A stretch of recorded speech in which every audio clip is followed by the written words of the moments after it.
go ahead and call the July Board of Commissioners meeting to order. Today we have a short agenda, which however includes a resolution of gratitude for Mr. Raytron White. Again, there will be a closed session for the commissioners as well. Before going further, I wish to acknowledge Police Chief Mark Talbot. I know we have him on our agenda in the future for a much more in-depth meeting, but Chief, like to say a few words? Sure, should I? I'll see what I can do. Can you, whatever works best for you. I can do whatever you want. Yeah, well, this way it's on the video. on the video. Yeah, we should be on video.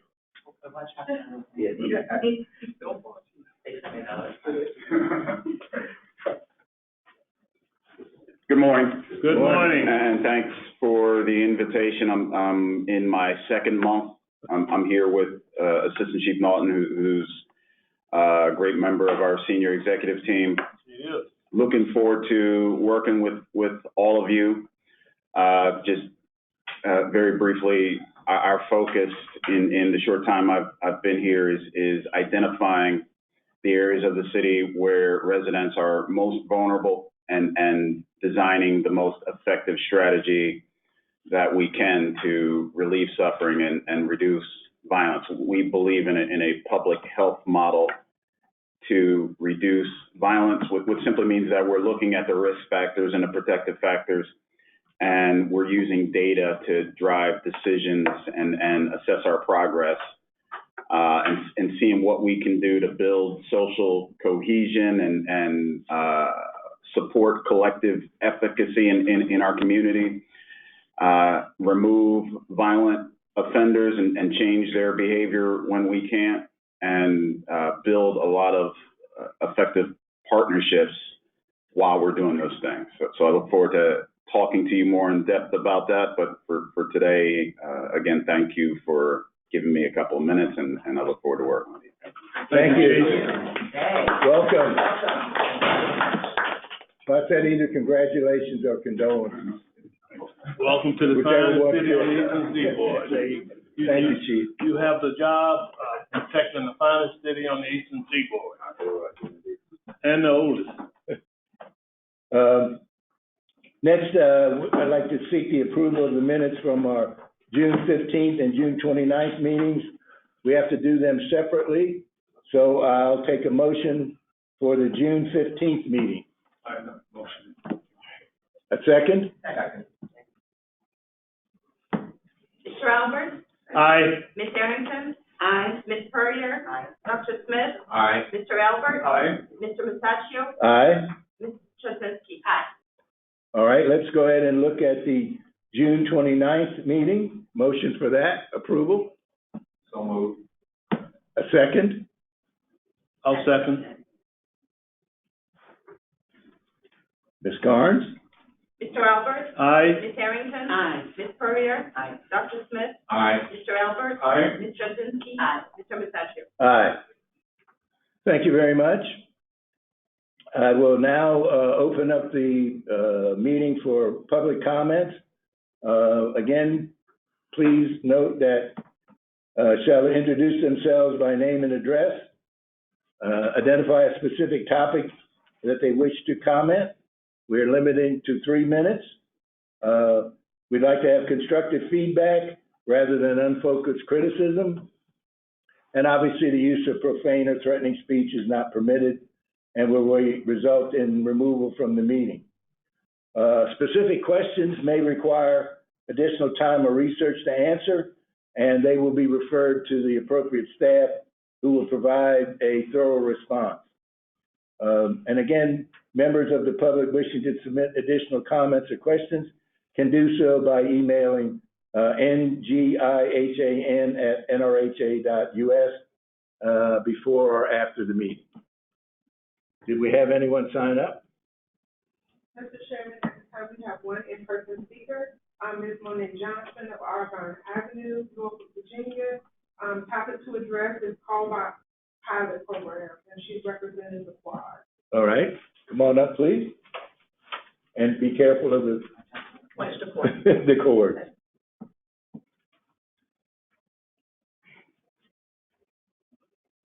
Good morning, y'all. Good morning, John. Good morning. Well, obviously, I come a little bit happier than usual. I'm very excited that we decided to at least initiate a pilot program. Everything we do is for the, health and safety of the residents that we talk to every day. So I'm very excited about this. I'm excited that it's one. I'm hoping it's the first of many. That's mostly it. I've often felt more heard at this board than at City Council when we're talking about the residents that we serve. So me being gentle is not as surprising in this setting. But I did want to at least express gratitude when we're constantly asking for something or fighting for something. We also want to be able to give credit where credit is due, and we're glad that this has started. And anything that we can do to help facilitate, whether it be whatever the rubric is for testing how well the call tower is going, or conversations with residents, we're definitely open to doing so. Thank you. Thank you. Thank you. We do not have any questions or any comments in the chat box. I will check. That's part of your exercise. I heard it, I understood.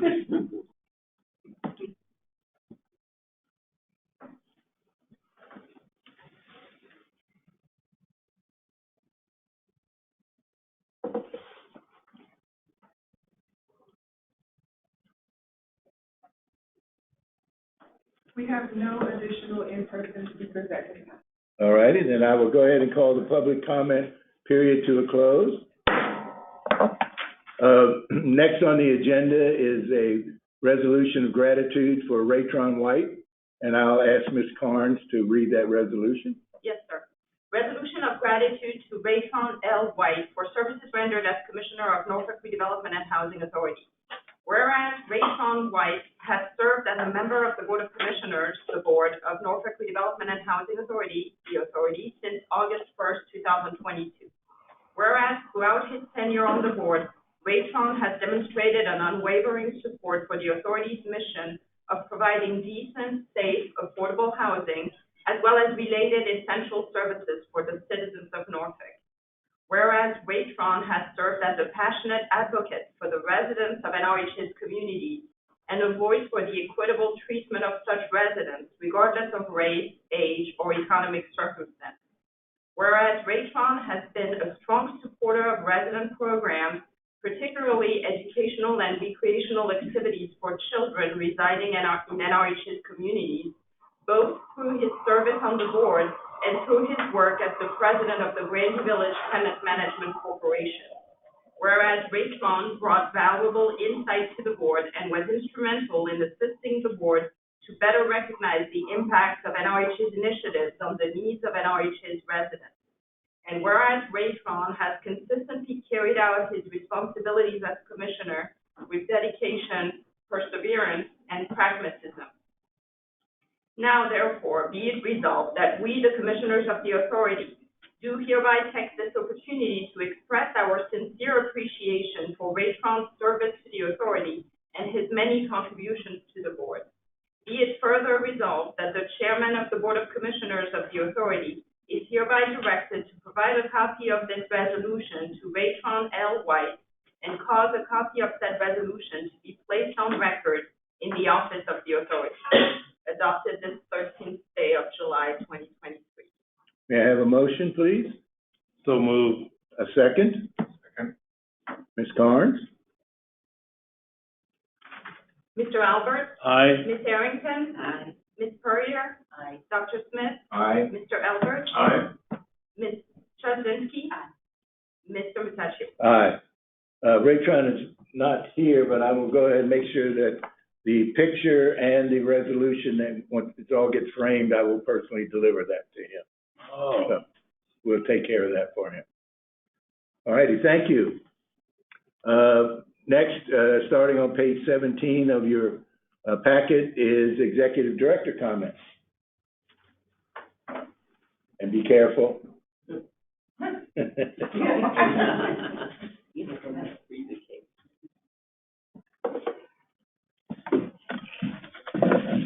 Good morning.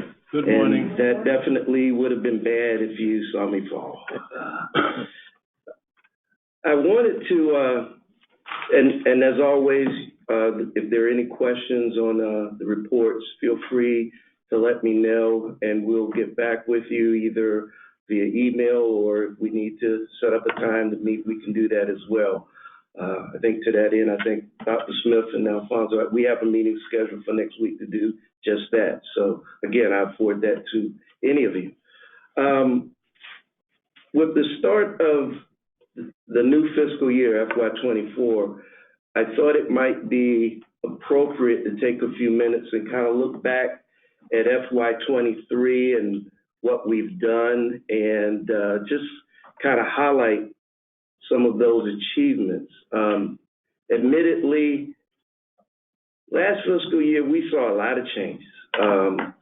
We've seen literally our board change. We've seen staffing changes, from the exec level on down. And speaking of the exec level, we've seen our executive directors move on. You know, this time last year, I would have never guessed I would be standing up here talking to you as your interim executive director, but so be it. Thank you.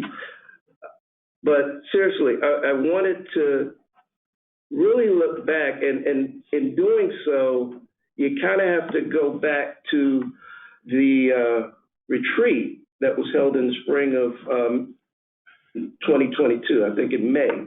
And some of our longer-serving commissioners, Commissioner Perrier, Albert, and so, you all may remember during that time, we actually discussed a lot of things, but it ended up developing a strategic plan for the agency, which, quite frankly, was a bit of a change in direction for us.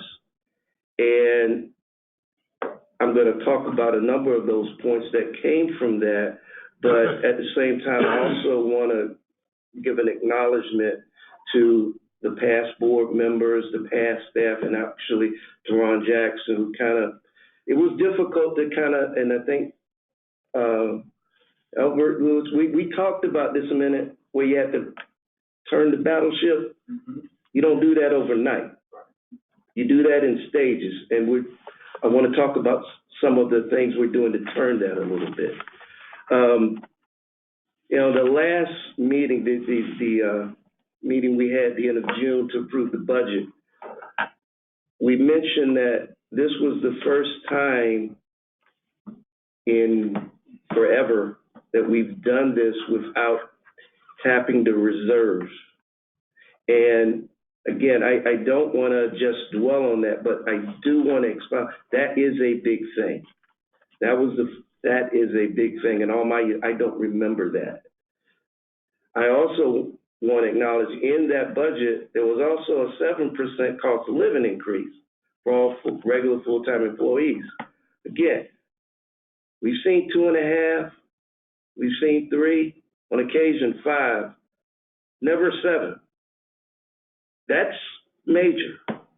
A couple other things that, don't get that quite the same amount of sunshine. We completed the FY22 audit report, and we also repurchased Mission College and Grandview Village back from the investors. We partnered with tax credit investors to do those a number of years ago. We actually exited that in 2023, FY2023. So again, big deals.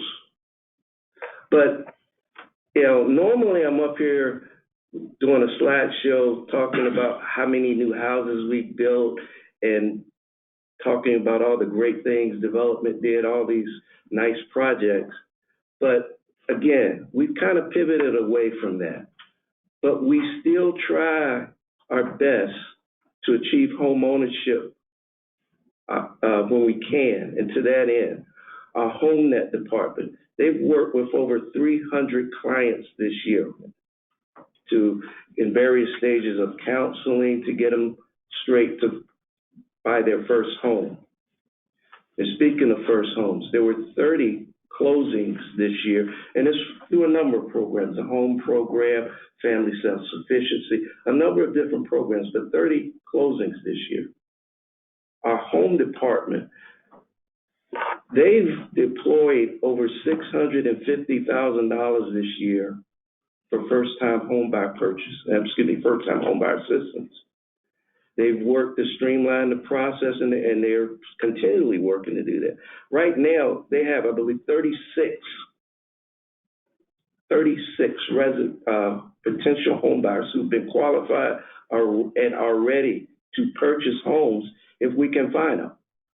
The challenge, and if any of you were at the State of the City address from the mayor, they said the same thing. It's a tough time to try and find affordable housing in Norfolk. That's one of the things that we will be looking to do going into FY24.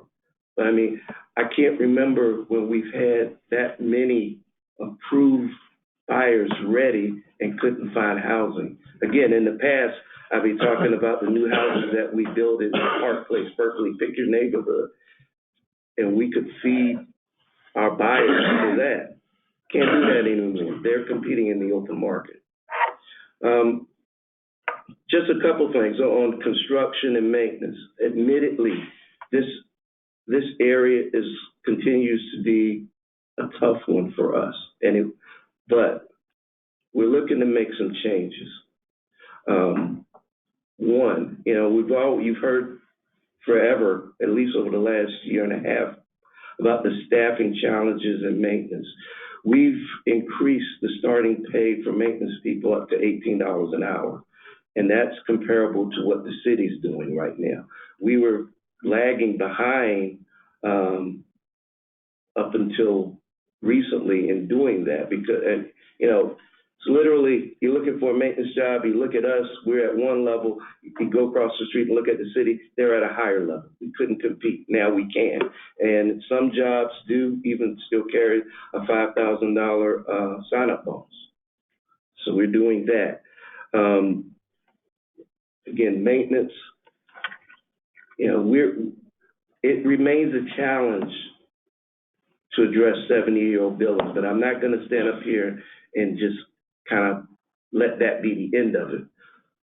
One of the things we're looking to get in place during FY24 is a different way of addressing work orders and maybe even roll out a centralized call center for maintenance, something that's a little more streamlined, it affords us a better way of tracking, it affords us the opportunity to ensure that it's done, and if there's follow-up, do that better as well. The idea is to stop letting things slip through the cracks. In addition, we've talked, in a previous board meeting, there was a lady from Franklin who talked about elevator. Luckily, that building had 2 elevators. Some of our other buildings do not, some of our other mid-rises do not. We're presently working on plans to add elevators to Sykes and Partrea, and other improvements as well. But any of you who remember in the past when an elevator goes out in a building where there's only one, we have to go through a mass relocation process. Well, we're going to try to move away from that. Property management, just going to say one thing. We've been without a property management director for close to 18 months. We've recently completed interviews, and I think we're going to have one on board.